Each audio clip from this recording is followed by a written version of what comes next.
बड़ी खबर है, आपको बताएं कि राजेंद्र गुढ़ा के आरोपों पर धर्मेंद्र राठौड़ की पहली प्रतिक्रिया सामने आई है। कहा है कि मेरे राजेंद्र गुढ़ा से लंबे और पारिवारिक संबंध रहे हैं।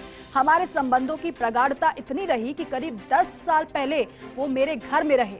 उस समय इनके विधानसभा क्षेत्र के कई लोग आकर मुझे कहते थे इनको अपने घर में नहीं रखना चाहिए क्योंकि ये बेहद अविश्वसनीय व्यक्ति हैं। मैंने मेरे व्यक्तिगत संबंधों के कारण इन बातों पर ध्यान नहीं दिया। एक कांग्रेस कार्यकर्ता के नाते मैंने हमेशा उनकी मदद की। 2009 और 2019 में अन्य बसपा विधायकों के साथ कांग्रेस ज्वाइन की।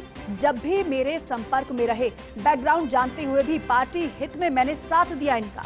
साल भर से गुढ़ा पार्टी लाइन से हटकर कांग्रेस नेताओं के खिलाफ बयानबाजी कर रहे थे। मैंने इनको समझाने का प्रयास किया कि ऐसा नहीं करें, लेकिन मैं तब समझ नहीं पाया कि ये अंदर ही अंदर क्या षड्यंत्र चल रहा है और किन किन बीजेपी और कांग्रेस नेताओं के संपर्क में हैं।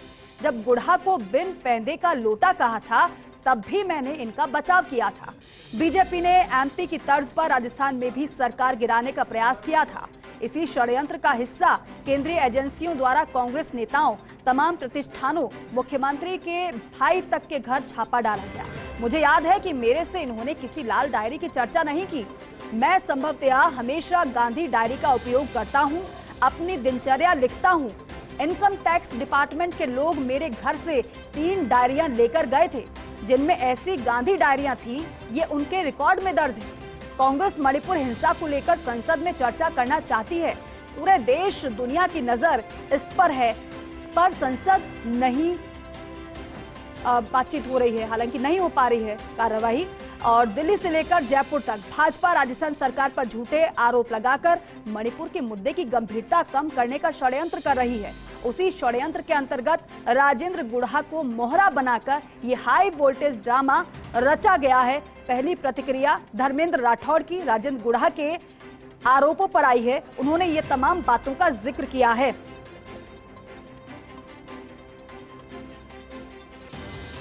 तो देखिए, लाल डायरी इस वक्त चर्चा में है क्योंकि राजेंद्र गुढ़ा की तरफ से यही कहा जा रहा है कि उसमें भ्रष्टाचार के तमाम सबूत हैं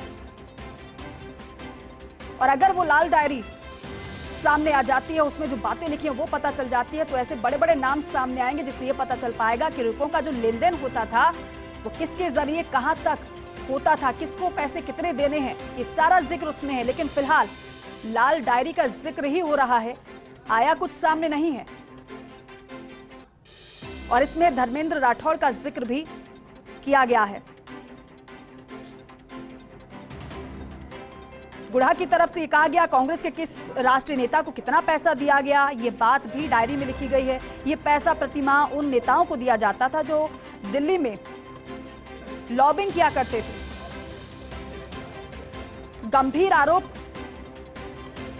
राजेंद्र गुढ़ा की तरफ से लगाए गए। हालांकि जब उन पर कार्रवाई हुई, मंत्रिपरिषद से उनको हटा दिया गया, तब जाकर उन्होंने बाद में लाल डायरी का जिक्र किया और अभी तक वो लाल डायरी चर्चा का विषय बनी हुई है और लाल डायरी पर सियासत भी खूब हो रही है। लेकिन जिन धर्मेंद्र राठौड़ का जिक्र राजेंद्र गुढ़ा ने किया, उन्होंने ये प्रतिक्रिया दी है और बताया है कि उनके तो पारिवारिक संबंध रहे हैं, मेरे घर पर काफी समय तक वो रहे हैं, लेकिन मैंने कभी नहीं सोचा था कि इस तरीके से ये करेंगे।